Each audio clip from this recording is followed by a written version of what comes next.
Should I catch up after a poor night's sleep? So let's say you went to bed at 11 p.m. and it took you 2 or 3 hours to fall asleep. It just wasn't a very good night. And the rest of the night, you were having this sort of tossy-turny, unrefreshing sleep where you're in that weird twilight zone between half awake, half asleep.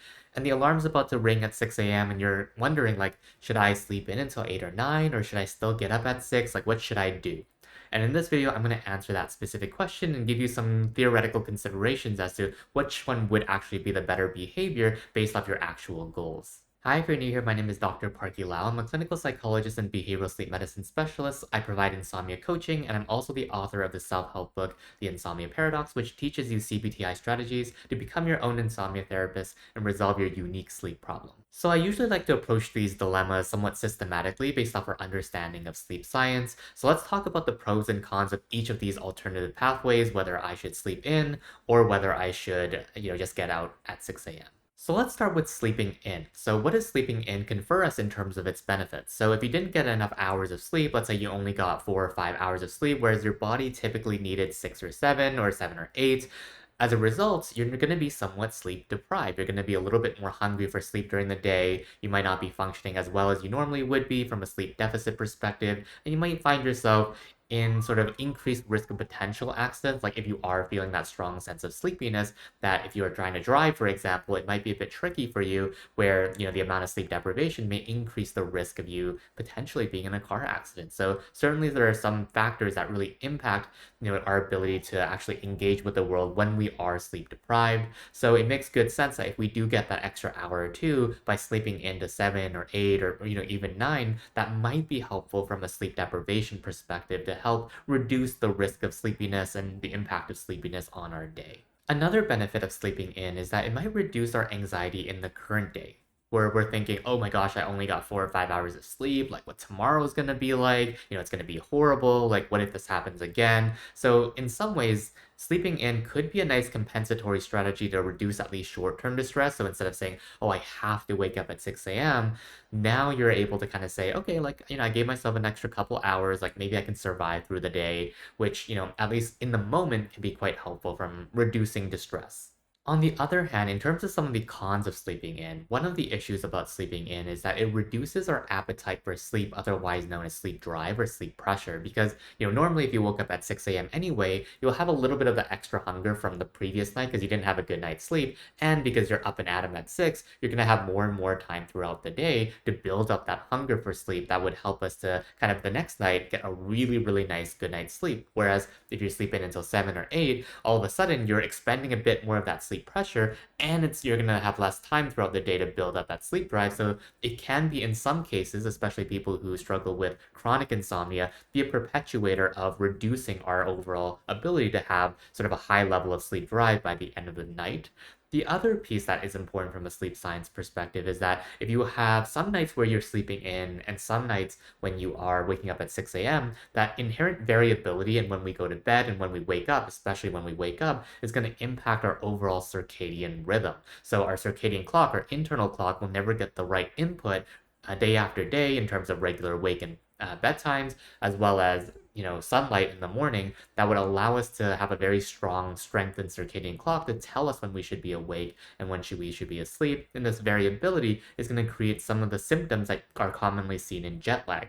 Just as traveling from different time zones to different time zones can impact our overall well-being, so can have irregular schedule in terms of bed and wake can create a very similar phenomenon. So while sleeping in can be quite helpful from a short-term perspective to kind of catch up on some of the sleep that we might have lost last night, from a chronic insomnia perspective, especially the people who are dealing with these types of sleep problems, it can be a maintaining factor because every night, night after night, we're experiencing sort of irregular input into our circadian clock and constantly using these compensatory behaviors that help us get a little bit more sleep on the front end, but on the back end, we're consistently having less sleep drive, less appetite for sleep. So it may not be the best strategy sleeping in when it comes to chronic insomnia. So let's talk about the pros and cons of the alternative, still getting up around 6 a.m. even after a poor night. So from a sleep science perspective and in thinking about the next night, there are some pros considered when it comes to our circadian clock. We're still getting that sort of really strong rhythm, saying 6 a.m. is my wake up time and then my bedtime is, 11 p.m. for example. So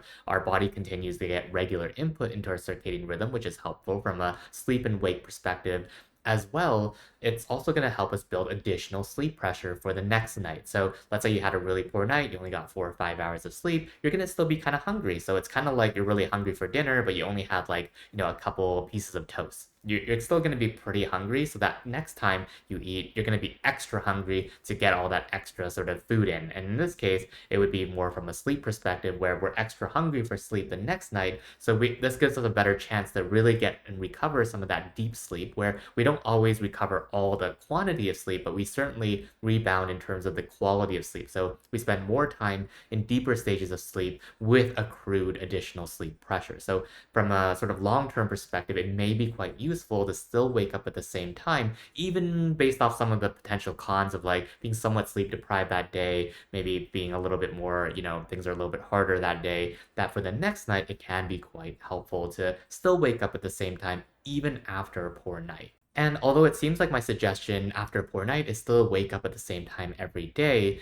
one thing that I really want to help instill in you is your ability to really formulate what is the best approach for you based off understanding the pros and cons in the sleep science, because there's inherently nothing wrong with sleeping in, right? Like, I'm sure most of us have done this, especially when we didn't have insomnia. We slept on the weekends or, certain days when we didn't have school or work, and it was totally fine. So what I would really encourage you to do is really decide what feels right for you in consideration with the sleep science. So instead of saying, ooh, I'm just going to sleep in as much as I can until 9 or 10 or 11 a.m., you might say, you know what, like that might not be the best approach if I want to make sure that my next night is still good. So maybe I won't sleep in like 4 or 5 hours after the fact, but I might decide, 6 a.m. is still a little too painful for me. So maybe I'll just, rest for another 30 minutes or, set the alarm at 7. So I'm having a little bit less sleep pressure the next night. My circadian rhythm's a little bit off, but it's not like the end of the world. So this is a nice balance to have a little extra sleep to really just catch up while on the same end, making sure that it doesn't sabotage your next night. So that could be a nice workaround